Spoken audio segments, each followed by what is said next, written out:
I find myself standing in a narrow and rather gloomy alley. I pull the new cloak up over my nose, stepping over the contents of chamber pots that have been emptied into the street. Something weighs heavily inside one of the cloak's pockets. My coin purse. Everything is still inside, every last coin that I scraped together for the journey to the Iridia. Doesn't even look like it was opened. There were few coins to begin with. They probably weren't worth stealing. I glanced back at the clinic's closed door. Crush didn't take any payments. He didn't even ask for a future favor. I like Leander first. Then I fall in love with, how do we read? Fear. Then I fall in love with fear. I really love red-haired people. You have a taste. He also said that in Iridia, secrets are power. Does he expect me to give up mine at some point? That's not exactly a comforting thought. Still, no matter why he did it, Crush gave me a second chance and a lead on where I might find help. I better get going before he changes his mind. I squeeze out of the alley and into the crowded main street. The line outside Crush's clinic stretches down the road already. Two thin peddlers queue alongside weathered elders. If any place is in desperate need of a free clinic, it's this one. The cobblestones are rough under my feet, deep grooves worn between them by regular flooding and decades of hard use. I knew Iridia was a river city, but I didn't expect it to look so eroded. The buildings are tired and dilapidated, all cramped together in narrow streets. And there's something else, a charge in the air like the shift in pressure before a storm. It's subtle, little more than a faint, persistent drumming, but I can't seem to shake it. I haven't played the game at all, wait, really?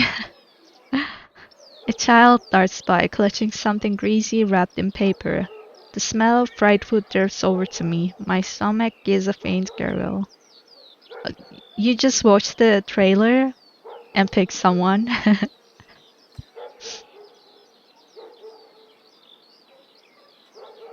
This morning's catch, fried up hot and fresh, not too many eyeballs today. That sounds disgusting, but I'm starving, so I duck my head under the stove's grubby awning. A large fish leers up at me, its three bulging eyes still visible through the thick layer of crispy batter. The vendor gives me a gap-toothed grin. What's the cheapest thing you got? Vendor points at a metal basket of what looks like a long strip of savory fried dough. Fresh long lasts, 3 copper apiece, don't burn your mouth. Hydrate time, guys.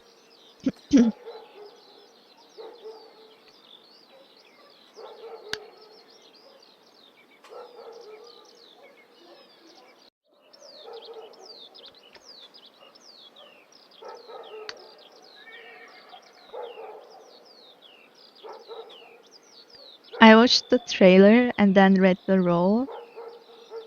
I'm not much of a fan with reading text boxes. Yeah, I understand that sometimes it gets a bit tiring.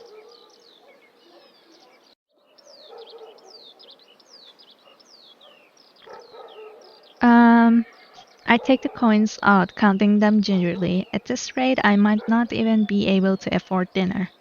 Reluctantly, I drop the payment on the counter and take my meal. 2 streets later, I pass under a wrought iron archway adorned with dangling garlands of red and pink lilies. The buildings in this quarter are a dizzying riot of color, painted walls and tinted glass everywhere I look. Sheer red and pink curtains flutter in open doorways. Musical voices call out invitingly.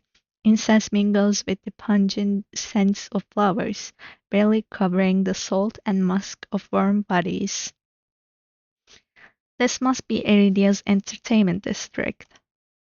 I'm polishing up my food and dusting the crumbs from my hands when I stop a poster. It features the silhouette of a smiling man wearing a single dagger-like earring and the word Bloodhounds printed above his head. A motto. As above, so below. Ah, that movie. I had weird It's Okay Less competition for me. I'm so excited to see the other characters and pick someone. Leander is the leader of the Bloodhounds, then the face printed on the poster is likely his.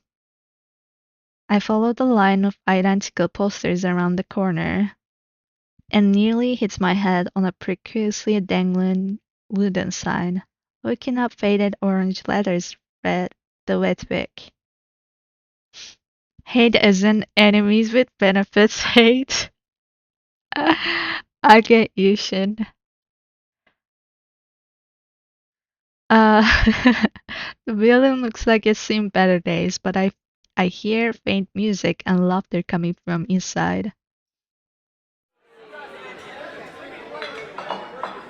Oh, the inside of the bar is a far cry from the abandoned exterior. It's not even midday yet. Most of the tables and booths are occupied by a loose assembly of people in matching green cloaks. Bustling bars are not something I'm used to, but I steel myself with a deep breath before pushing forward. Cursory glance doesn't turn up anyone with a dagger-shaped earring. I'm about to head towards the counter when a chant rises from the center of the room. Show, show, show, show. The remaining green cloaks abandon the bar and their booths to rush towards the center of the room in a sudden torrent. There is no time to move out of the way. I'm caught, swept along in the ale-stench currents. Hey! It makes chanting drowns out my voice. I thrash, throwing out my elbows as the press of bodies grows heavier. My hip knocks into a table. I grip it, holding on tight to steady myself. But the crowd is still, the chanting stopped. Pair of gilded boots stride across the tabletop. Seriously, you dogs, again? Scattered laughter and cheers rise from the audience. I drag my eyes upwards. Oh my god! Well-dressed man stands on the table in front of me, his broad shoulders framed by the thick lapels of a trench coat. Oh, he's so beautiful. So beautiful. Look at this. The eyes, the scar, the hair. And yeah, I was also looking at the boobas, but I didn't I didn't want to mention it.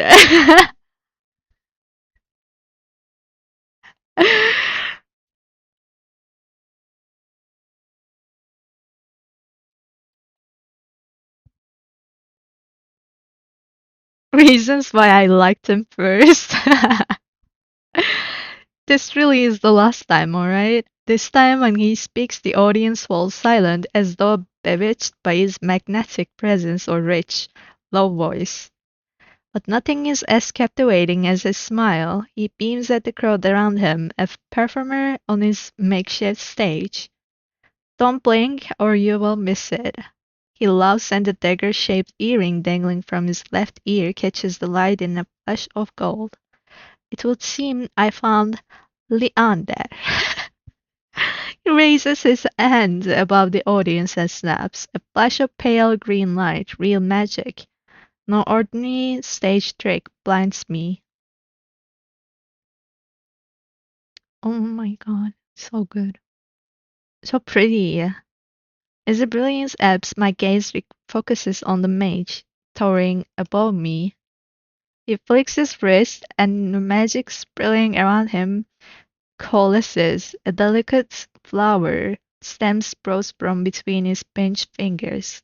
One by one, glowing lily petals spring forth. With a flourish, the mage presents the conjured flowers. The audience bursts into clapping and cheers. Genuine magic show was the last thing I expected from a place called the Wet Wick. Leander plucks the iridescent cat out of the air and turns in a slow circle, giving his audience a good look. Now who could use some good luck? Eager onlookers go closer to the table. Some reach for the ladies while the others whistle and call Leander's name. But his cool green eyes slide right over them, looking on mine instead. How about you? My chest tightens. Every person gathered turns to stare at me. Take the flowers, refuse the flowers. Oh, this is important.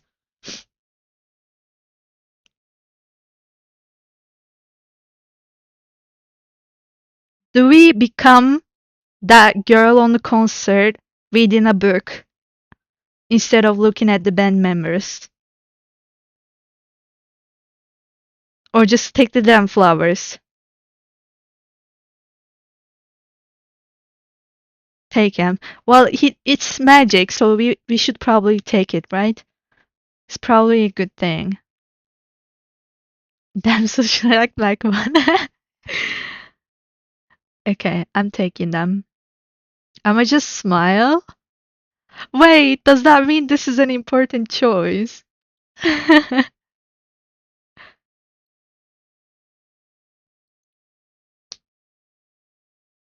No? Okay.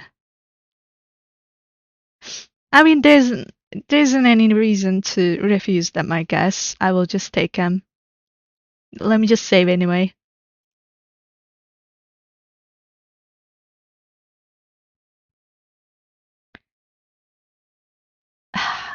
Okay. I reach out, all too aware of the way my fingers tremble, as I carefully take the flowers from him. It better be a good magic. It better be not drugs or something. There's no weight to them, only a faint warmth that radiates from the stems. As soon as the flowers leave Leander's hand, their light dims. They fade away in a shower of opalescent light. To my surprise, Leander laughs under his breath. That's the problem with flowers. They don't last long, but they leave an impression, right? He grins at me, and I find myself smiling back. Leander steps off the table, dropping among the excited crowd with an audible click. All right, bloodhounds, get back to your drinks. Show's over. The green cloak disperse at his command, returning to their tables and booths. Oh my god. The way he looks at us! Before I can make my way towards Leander, his eyes find me. He gives a friendly wave, then beckons me over to the crowded counter. I manage to squeeze beside him, but there's so little room that his broad shoulder presses against mine. I tense, but he doesn't seem to mind at all. Is this your first time in Adia? He says it lightly with a genuine air of curiosity. Man who looks sleep deprived. So true. Did I stick out that much? No, but I'm certain I would remember seeing a face as lovely as yours around the left turn. Oh, shut up. My eyes flicker to the polished countertop. I'm not used to the flattery and being this close to make eye contact difficult. As if on cue, the bartender approaches us. What can I get you? Surprise me in it. Anything my friend wants to might have. Okay. I wasn't expecting the generosity, but I have to admit, I do feel a little thirsty after all that fright though. He's a Rizzler, yeah. He's very flirty. But he forgets something. I'm coming up from a church. And I'm gay. I'll have what is heaven, what is good. You know what? Fuck water. We are having alcohol. I will have what he is having. While the bartender leaves to fix our drinks, Leander leans his elbows on the counter. I'm close enough to notice the purple shadows under his lower lids. His eyes wander over me in return, but when they look on my bandaged hands, a sour taste rises in my throat. Here comes the questions. Oh my god, we are so insecure. I mean, fair, I guess, but. So, what brings you to the Vic? Crush sent me. He pushes his hair back from his forehead, but it immediately falls right back into place. So, it's about work. The bartender returns with a pair of glasses filled with what I can only assume is beer. Nice. I raise my glass and give it an experimental sniff. It smells faintly yeasty, but with an undercurrent I can't quite place. A quick sip confirms my worst suspicions. It's awful. Somehow briny and sour in a way that reminds me of pickles. But any thought of complaining dies the moment I look up and see Leander taking a deep swig from his glass. He lets out a satisfied breath. But I like pickles. How can I be of assistance? I need to get to the Cenobeam. As soon as the word Cenobeam leaves my mouth, the entire bar falls silent. Shit.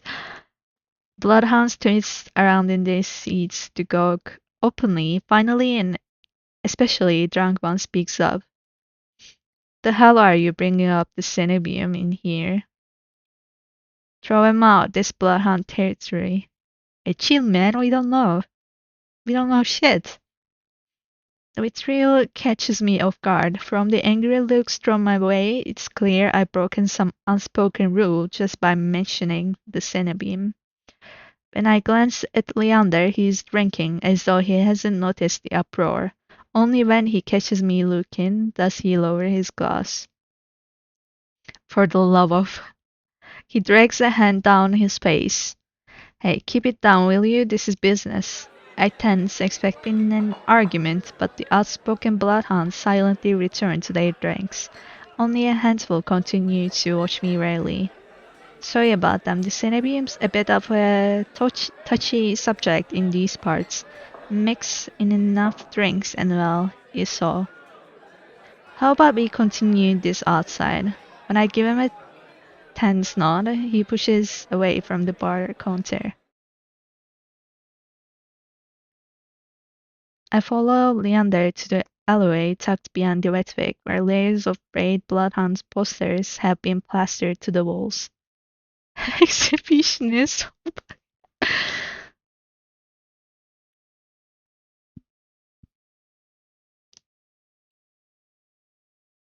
Seeing them side by side, the resemblance between Leander and his likeness on the posters is impressive. Crush didn't send you here for help with the Cenobium, did he? From the look he gives me, he already knows the answer. I glance away. No, he didn't. He suggested I find an alternative. Yet here you are, asking about them anyway. Yes. What do you need the Cenobium for? I don't want to tell him about my curse. The less people know about my capabilities, the better. Thankfully, Leander takes my reluctant silence as an answer. He makes me nervous when he's staring me at like that. Nervous how? Well, I see you're already aware of the city's currency. Information's worth its weight in gold here. Crash told you the truth. The Cenobium is dangerous. Get on their bedside and they will imprison you if you're lucky, or torture you if you're not. But the Cenobium's supposed to be a place of learning, a sanctuary. The Cenobium has always been heralded as the last bastion of human knowledge, shining beacon of hope in a world steeped in nightmares. If any place held answers, it will be the Cenobium. That's why I came here. That's what they want you to think, but things that seem too good to be true are often just that.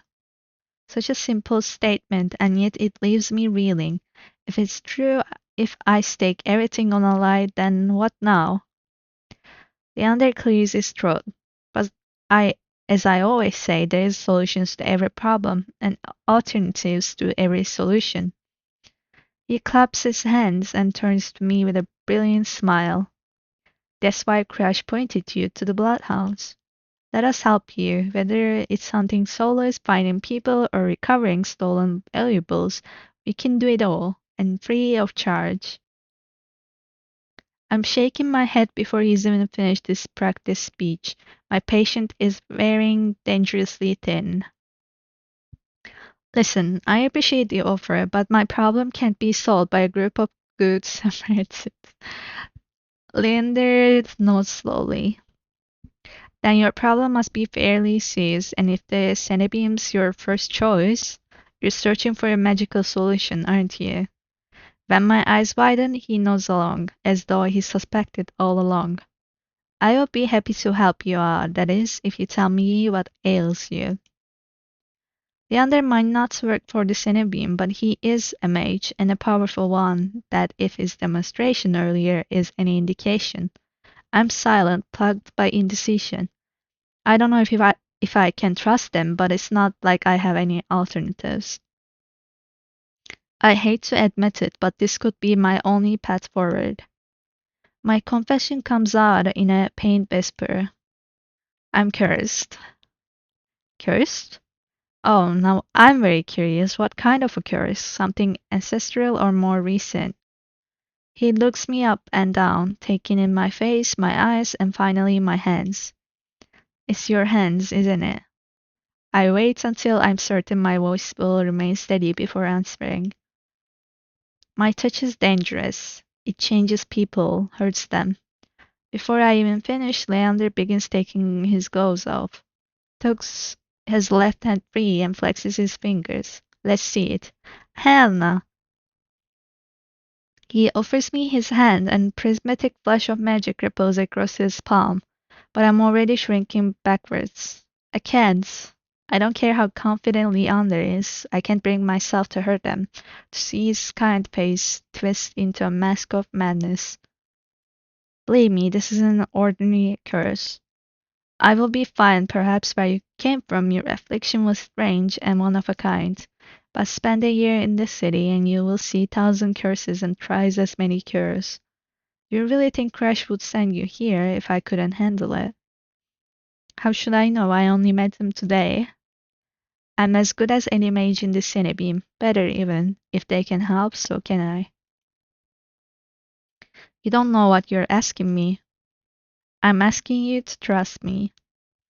I look from Leander's outstretched hand to his confident smile. Then, with a short breath, I began unwinding the bandages from my hands. Fine, but if you lose control, don't say I didn't warn you. You can tie me up first if it makes you feel better. Why is he blushing? Why is he blushing when he says that? You freaky. You freaky.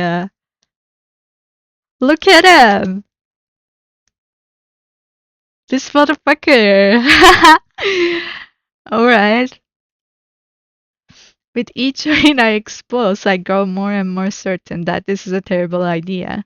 Ready when you are. If he's bothered by the way my hand looks, he doesn't show it. My fingers hover shakily over his palm. God, I'm okay. 3, 2, 1. Hold back, touch him. I mean, he wants it. I guess we touch him. But I'm gonna save. Yes.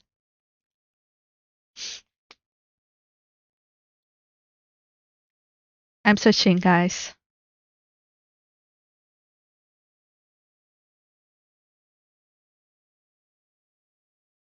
Oh boy, this will end terribly.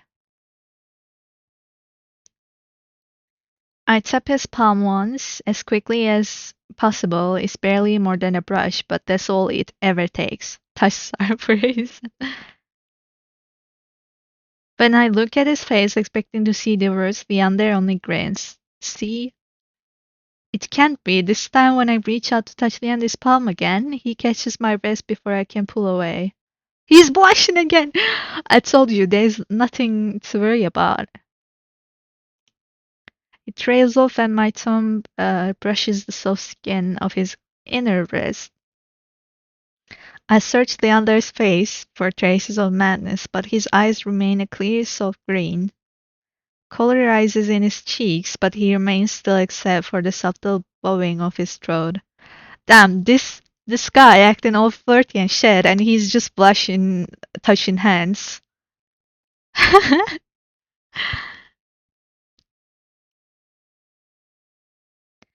Neither of us speak as I trace the contours of Leander's palm, lost in awareness I wasn't prepared for. Oh my god, a big purry sleep deprived and flirty hippo. I've been with other people, kissed them, been embraced by them and more, but not like this. My fingers, long deprived by years of bandaging, pick up every single detail. The grooves of his palm, the smooth shell of his nails, the pulse of his heart. For as long as I lived, I never been able to hold someone's hand, not without dire consequences. I never realized what I was missing until this moment. While Leander's pulse is steady, mine is hammering as fear gives way to excitement. Keep touching him, let him go. I mean, we are touch-starved. I'm touching him. For research purposes. For research purposes. My hand glides over Leander's wrist and up his forearm, where smooth skin abruptly gives way to the raised scar by the edge of his sleeve. It matches the one that runs from his collar to the cheekbone. Could it be the same wound? I glance at Leander's face, and his lips part as he considers his words before speaking. Am I the first person you've been able to touch like this? My hand goes still on his arm. So far. I will admit your touch does make it somewhat difficult to stay level-headed, but not due to your power. He takes my hand, his soft green eyes flick to mine before he turns it to inspect the golden fissures crossing my knuckles. Look, we match. He points at a golden pin on his coat collar and I give him a small smile. Oh my god, he's so stupid! He's so stupid! I draw my head back and take a steady breath. My head feels as though it's stuffed with cotton. He already fell hard for us, guys. This guy. Habit alone guides me through the motions of wrapping my hands, although my fingers tremble too much for the bandages to lie flat. I can't believe that worked. May I ask your name? I'm Rafe.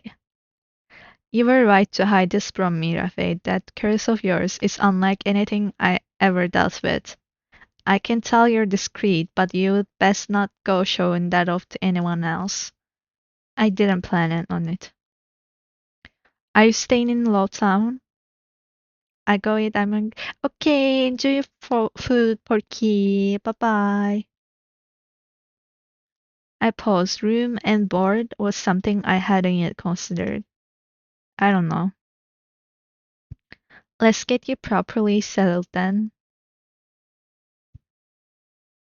The wetback is noticeably quieter. Without their leader, most of the bloodhounds have dispersed, or in a few cases fallen asleep beside their drinks. Got any rooms left, or did my lot grab them all to sleep it off? The bartender, who I now realize doubles as an innkeeper, slides the key onto the counter. You know I always keep the corner room open for your escapades. Fucking hell. Leander's laugh sounds slightly strained. And I always appreciate it, but you are mistaken. This is just for my friend Rafe. Sure, sure, stay as long as you like. You two have fun. Escapades, huh? Leander clears his throat, then holds the key out to me. But I hesitate. My coin purse barely holds enough for a day's worth of meals, let alone a room. How much I owe you? Nothing. Bloodhound rates. My treat since you shared your secret. Food, drink, a warm bed, anything you need.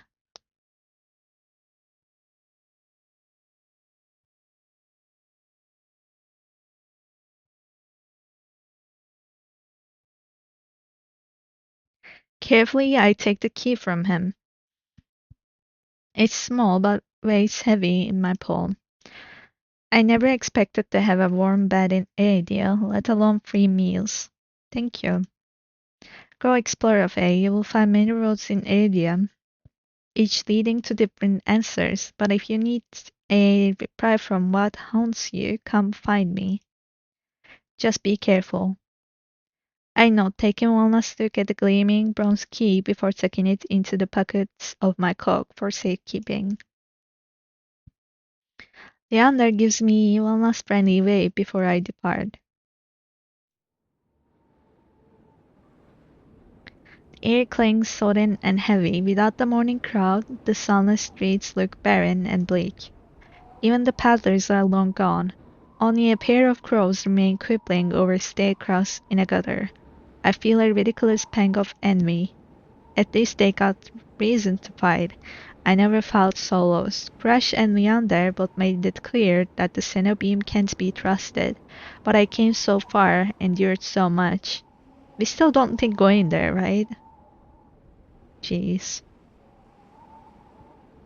I need to see the Cenobeam for myself, if only to satisfy my curiosity. I should have asked someone at the bar for directions before leaving. This is such a bad idea. I'm about to turn back when a shadow passes over me, a cloud I think, until a puff of hot breath tickles the back of my neck. What the fuck? What the fuck? What is that? The shadow runs down the street in reels. Formless dark spreads like ink into blotted shapes. Claws stretch. A muzzle splits open to reveal long jagged teeth. Growl rumbles so low and deep I feel it. I want to run, to scream, but I feel trapped, as though the slightest movement or a single breath will snap the jaws around me shut. No, I won't let it end like this. If I'm going to die, I want to see what got me first. I steel myself, then turn. The shadow vanishes as quickly as it came. I'm left standing in the middle of the street, alone except for a figure reclining in the shade of a nearby stoop. Oh my god. Monster, that much is clear from a glance. One that could nearly be mistaken for a human were it not for the toothed ears.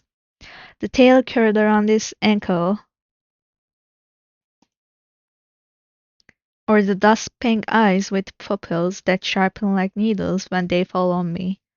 Our eyes meet, and the monster uncrosses his long legs. His hair gleams a shade of red that reminds me unsettlingly of blood where it curls around his colored throat. Jumpy, aren't you? His tone is so light and carefree that I glance over my shoulder to make sure he is speaking to me. When I look back, the stranger props his chin on his knuckles and regards me with an inscrutable little smile. Didn't you see that shadow just now? It was massive, moved like a beast. Even as I speak, I'm aware how ridiculous I must sound, but the stranger's smile doesn't falter. The only beasts I've seen are the vexed drooling regulars, though this did catch my eye.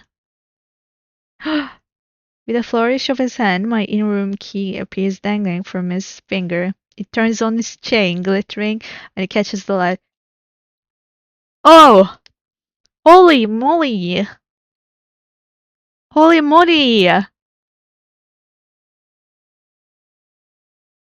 I have thoughts that I cannot say on live. I have thoughts though.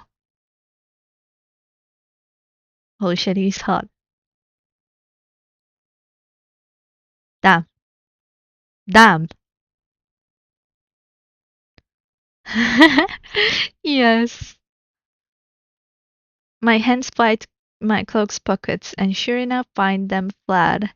He crooks his finger, beckoning. I already taken 2 steps forward before some stifled Instinct stops me. Something feels wrong. I'm still on the edge, drumming with so much adrenaline that the stranger's shadow flickers at the edges of my vision. I always attract the worst kind of attention, but I can't get rattled now.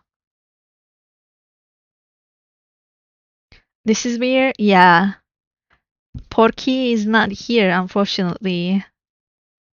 But he was right. I see the vision. The enemy that I want to make up is so bad.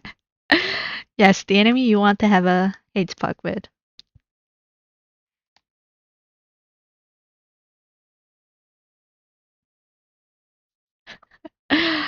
Who said that's my key? Where did you find it? I mean, where did you find it? Such a stupid question. He obviously stole it from us, so I'm gonna say who said that's my key.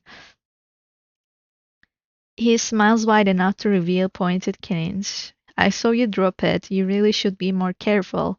City like this, somebody might take advantage. Bold-faced I said without a hint of irony. I didn't drop my key, and I didn't sense any magic either. He must have stolen it somehow. I approached the man, careful to keep an arm's length away. He doesn't look dangerous, but the most deadly ones never do. The stranger's chain softly clinks with the tilt of his head. His ears flick. Keeping your distance? I would be stupid to trust you. You think I stole your dinky little key from all the way over here? He gives an exaggerated sigh. I'm good with my hands, but not that good. Do I really look like a common thief to you? He's got me there.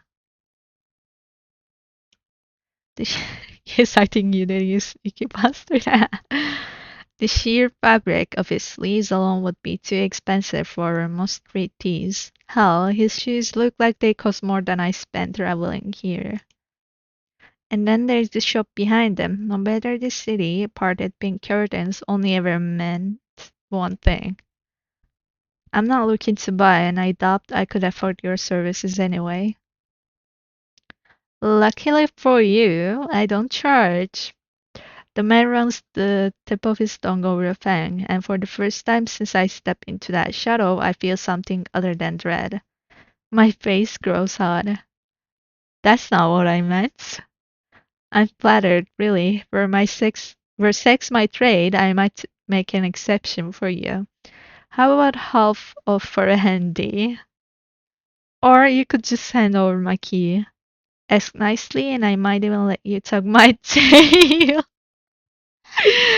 Just throw it here. Some spindly little street urchin can snatch it and run. He raises my key and tilts his head so he can watch it dangle back and forth. I suppose I could just claim your room for myself. Not that I would be caught dead summing in the wick with the rest of those slack-jawed imbeciles. You're obviously not from around here, so tell me, traveler, what misfortune brought you to this wretched place? His voice practically drips with derision. I'm not telling you anything. What could have possibly drawn you to this dreary little pigpen, I wonder? He listlessly watches the arc of my key swinging around his finger. The weather's shit, the food's drag, and there's entirely too many monsters for a human to feel safe. Unless... Dagger's sharp eyes flick towards me, they gleam with amusement. Unless you're just dying to consort with monsters.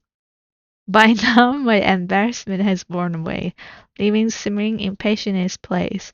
If this is a shakedown, it's the most frustrating one I have ever heard of.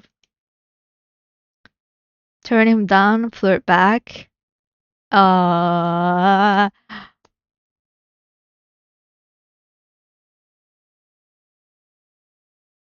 I mean,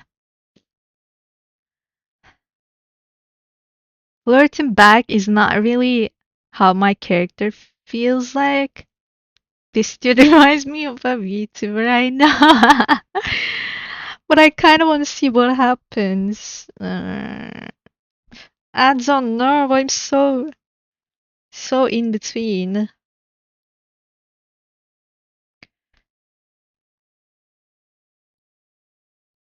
Kind of want to turn him down. Don't want to be easy. Also, you. Do you mean me? I'm not like this.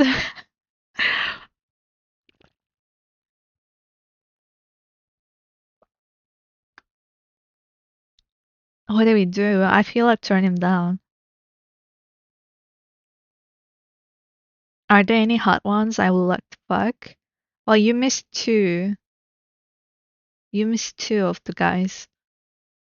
There was this himbo one that you would like with big boobas. There was this doctor, very calm, but very hot. And then we have this dude. I'm gonna turn him down. Are you done or did you plan on flirting with me until night falls? I didn't mean you. Full Pen Voice was the YouTuber name. I don't know them, I'm sorry. I'm not good with knowing YouTubers. He touches his chest in mock effort. You want me. How can you be so immune to my charms? You're about as charming as an ox and half as subtle. I suggest you go practice your seduction on someone interested. Oh, damn! That earns me a burst of pretty laughter. How about you teach me the ropes? Show me a thing or two.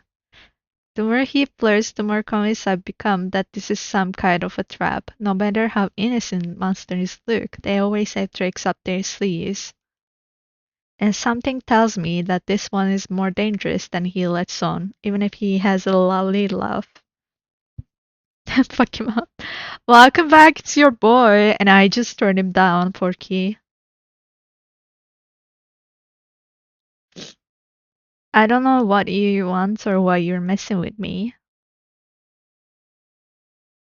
but I'm not coming any closer until I know you aren't going to attack or bite. Do you get what I wanna be why I wanna be enemies? And damn, I won't bite hard unless you beg me, he says. No matter what I say, he finds a way to twist my words into an innuendo. Even when I'm silent, he goes on as though we're having a conversation, not a standoff. Do you like dancing? There is a traveling troupe performing in Hightown tonight. Elutis is utterly exquisite, truly a performance to die for. There is life in this dreadful place if you know where to look. You sound like you know the city well. The man's gaze flickers from me to the key dangling from his finger. Naturally, this town was little more than a miserable little smear when I first arrived. Hightown, Lovetown, I know a deal like the back of my hand. What about the Cinebeam? Do you know where that is? His smile vanishes. Surely you've seen it, that absurdly large tower looming over the rest. It's a little hard to miss. He must mean that spire I noticed when I first caught sight of Erdia. Cinebeam's overrated. Forget about it. I can show you things those stuffy birds in the limp tank tower couldn't even dream of. I've already got plans. Oh, have you some pressing matters at the Cinebeam? Lunch days with librarians, tea time with the most esteemed best? That's my business. What's it matter to you? I square my shoulders and the amusement beats out of him. Your loss. Stranger finally bored of his tedious game, extends his hand towards me. The K rests on his palm, neatly dividing skin and leather. When he makes no other move, I reach for the key, but as soon as my fingers graze smooth brass, his hand springs shun around my elbow. Shit. Hey! He yanks me down and I stagger, my soul slipping on the steps. For a sick moment, I fear my bandages will unravel under his touch, but he is careful not to disturb them, even as his fingers dig into my arm. I knew I smelled blood. You reek of death and the road. And that fucking doctor! There is something here. Hold on. His voice, 1 second, lowers to a smoky growl. The shadows around him seethe and boil as he pulls me closer. And something else murmurs against my throat, nose grazing my jaw. Let go. I try to twist away, but he doesn't budge. His breath trails down my neck, sending a thrill of dread through me. But just when I fear he will bite, he takes a deep whiff instead. His wide, flat eyes gleam with naked hunger as he gazes up at me. Not quite a human, not quite a monster. Seems we are both. Fear. The stranger's ears flatten and releases me with a short breath. I yank my arm back, messaging it where his grip left grooves in the bandages. The stranger twists around to watch a woman duck out from the curtains behind them. Her pressed uniform marks her as a cleric of the Cenobium. Oh, he's so fucking sus, I swear to God. I'd leave you for all of what, 10 minutes, and you're making trouble again. Will you quit harassing the tourists? Stranger Veer, I take it, rolls his eyes and flashes the cleric with a bittering smile. He's a fox kitsune after all, his eyes freeze. So suspicious, can't you see this is a friend of mine? A natural liar, he grins at me, and his tail swishes minutely. The woman purses her lips at me, clearly unconvinced. I open my mouth to correct him, but Veer cuts in. I was graciously offering my dear friend some free advice. True, though his voice remains light and cheerful, his expression darkens. Danger's drawn to you like a moth to flame. It will always find you given time. The woman clucks her tongue as though she's heard this riddle 102 times. Word of advice, don't take free advice from lazy foxes lounging in the streets.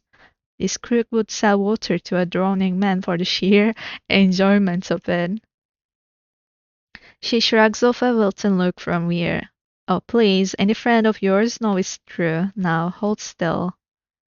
Weir rises gracefully at her approach. He pushes his hair aside so it drapes over one shoulder, exposing the long line of his neck. And suddenly it dawns on me that the jingling I heard earlier wasn't coming from the harness attached to his collar, but a leash. A heavy iron chain wound around a hitching post and padlocked to the back of his collar. Weir paused deliberately to hide his leash from me. The woman produced a keyring from her pockets. She ruffles through a dozen identical keys before selecting one and slotting it into the lock. Come on, unless your friend's taken along on our merry little soulless hunt. Oh, they're using him. They're hunting for soulless inside the city? First momentarily failed me. Uh, the woman regards me with a polite, if tight smile before marching down the stairs.